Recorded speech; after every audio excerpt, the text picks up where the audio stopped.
ሀገሬ ውበት ነው፣ ለምለምና ንፋስ የሚጫወቱበት፣ ፀሐይ የሞላበት፣ ቀለም የሞላበት። አገሬ ቆላ ነው፣ ደጋ ወይና ደጋ፣ እዚያ ብርሃን አለ ሌሊቱ ሲነጋ።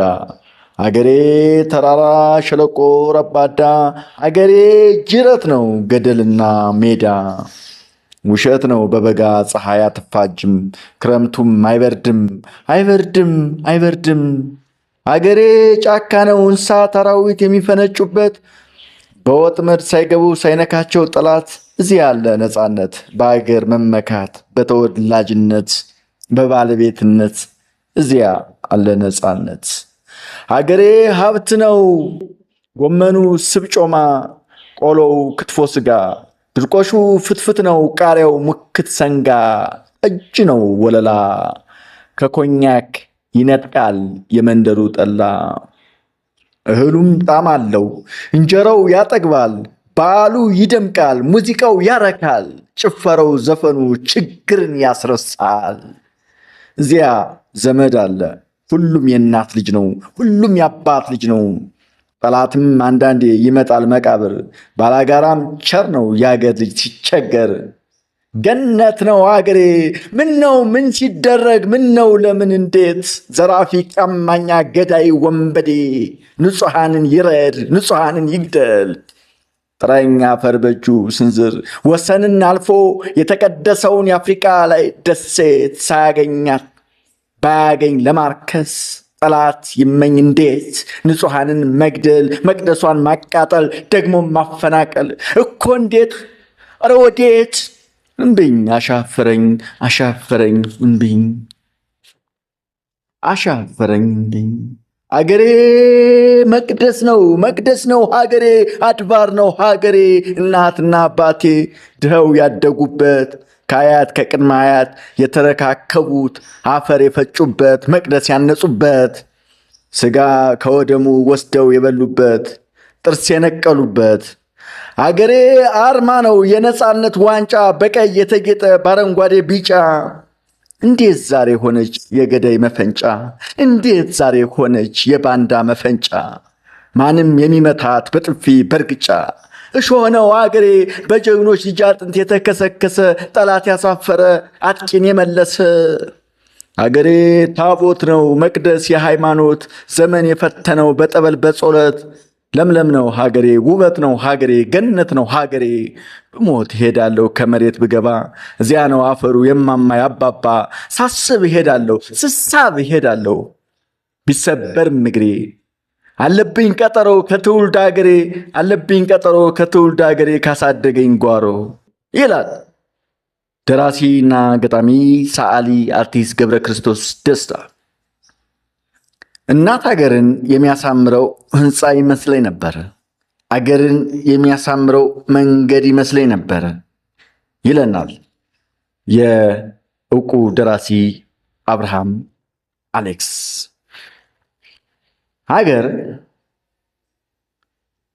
ሀገር ምንድን ነው? ሀገርን የሚያሳምረውስ ምንድን ነው? ህንፃው ነው? ምኑ ነው? ሀገርን የሚያሳምረው ዛፍና ቅጠል ይመስለኝም ነበር። ሀገርን የሚያሳምረው ለካ ለአንድ ዓላማ የተሰለፈ፣ በአንድነትና በአብሮነት ስሜት ፈገግታና እልሁ ፊቱ ላይ የሚንቀለቀለ ሕዝብ ነው። ሀገሬ ቆንጆ ናት። ድህነት፣ ጉስቁልና፣ መገፋት የጋረደው ፈገግታችን እንዲህ እንደ ዛሬ ከችግራችን በላይ ፈክቶ ሲታይ አልኩ። ኢትዮጵያ ይህች ናት፣ ሀገሬ ይህች ናት። ሁሉም አንዱ ለአንዱ አንዱ በአንዱ ሁሉም የሆነባት፣ በባንዲራ የተሽቆጠቆጠ ሕዝብ። ማሸነፍ መሸነፍ አይደለም ጉዳዩ፣ በተራ ዲስኩር የማይፈታ በማይረባ ሴራና ቁማር ተንኮል ንፋስ የማይገባበት የቁርጥ ቀን ሲመጣ አብረው የሚቆም ሕዝብ። ሀገሬ ይህች ናት፣ ኢትዮጵያ ይህች ናት። ውጣና በረሃ ላይ ቁም፣ ውጣና በር ላይም ቁም። ኢትዮጵያዊነት እንደ ክረምት ዝናብ ሲወራረድ ታያለህ። በያ መንገዱ እንደ ፈረሰኛ ጎርፍ ፍቅር፣ አንድነት፣ አይበገርነት በፊታቸው ሲጎርፍ ትመለከታለህ።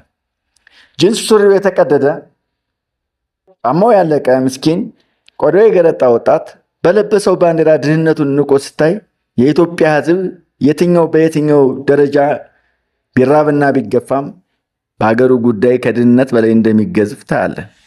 ኢትዮጵያች ናታ፣ ሀገሬች ናት። ይህ ሕዝብ በኳስ በኩል አገሩን ይወዳል፣ አገሩንም ያያል። ምንጭ አሌክስ አብርሃም። አብዛኞቹ የአፍሪካ ሀገሮች ዕድሜያቸው ከአንድ ምዕተ ዓመት የሚያንስ ሲሆን ኢትዮጵያ ግን ከጥንት ጊዜ ጀምሮ በንጉሠ ነገሥትና ንግሥተ ነገሥት የተመራች ሀገር ናት። የሰሎሞናዊ ሥርወ መንግሥት ያመጣጡን ዘር እስከ 10ኛው ዓመተ ዓለም ድረስ ይቆጠራል። ኢትዮጵያ የሰው ልጅ ከጥንት ጊዜ ጀምሮ የኖረባት ቦታ እንደነበረች ብዙ ሳይንሳዊ ማስረጃ ተገኝቷል።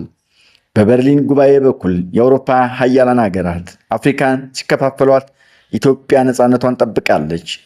የሌግ ኦፍ ኔሽን አባል ከነበሩት 3 የአፍሪካ ሀገራትም አንዷ ነበረች። ከአጭር የጣሊያን ወረራ ጊዜ በኋላም የተባበሩት መንግስታት ከመሰረቷት አገራት አንዷ ናት። ከሁለተኛው የዓለም ጦርነት በኋላ ብዙ የአፍሪካ ሀገራት ነፃነታቸውን ሲያገኙ ሰንደቅ ዓላማቸውን በኢትዮጵያ ቀለሞች ማለትም በአረንጓዴ፣ ቢጫና ቀይ ላይ ነው የመሰሉት። አዲስ አበባ ደግሞ ለተለያዩ በአፍሪካ ላይ ላተኮሩ ዓለም አቀፍ ድርጅቶች መቀመጫ ሆናለች።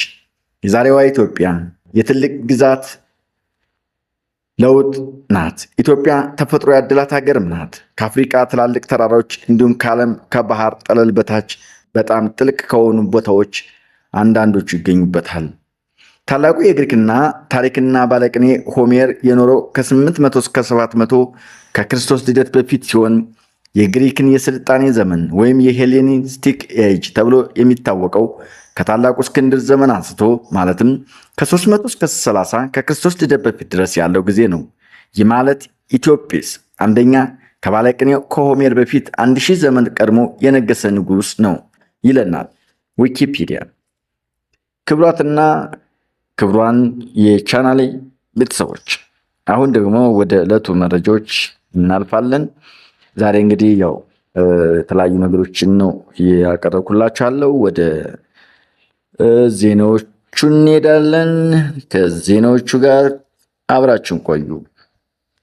ኢራንና እስራኤል የተኩስ አቁም ካልተጣሰ በስተቀር ጥቃት እንደማይሰነዛዘሩ አስታወቁ።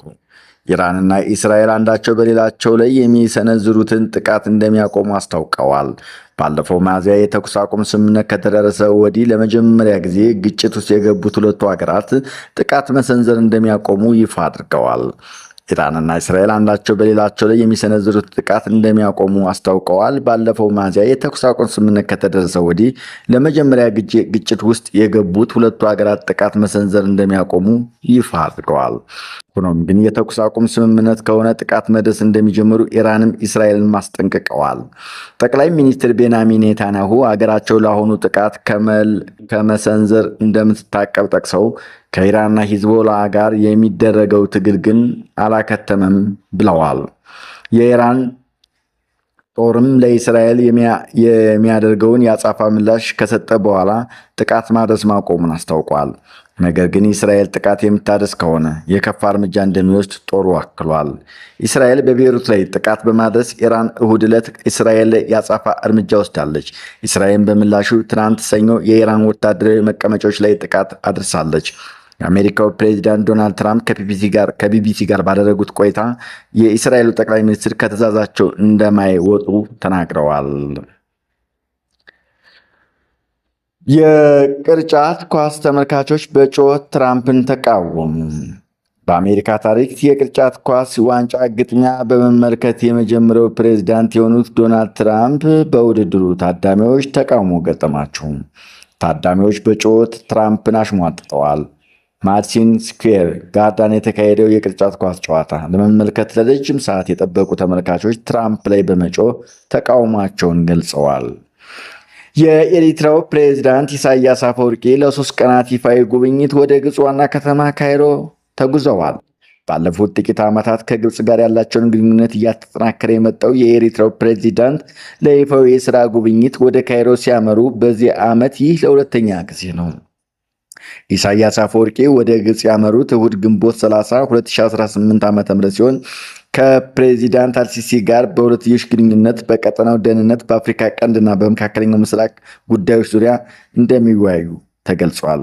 ቢቢሲ እንደዘገበው ፕሬዚዳንቱ በቀይ ባህር ደህንነትና በመካከለኛው ምስራቅ ጉዳይ ላይ ጥልቅ ውይይት ያደርጋሉ ተብሎ ይታሰባል። ይህ ጉዳይ ኢትዮጵያንስ ምን አይነት አቋም እንድትይዝ ያደርጋታል?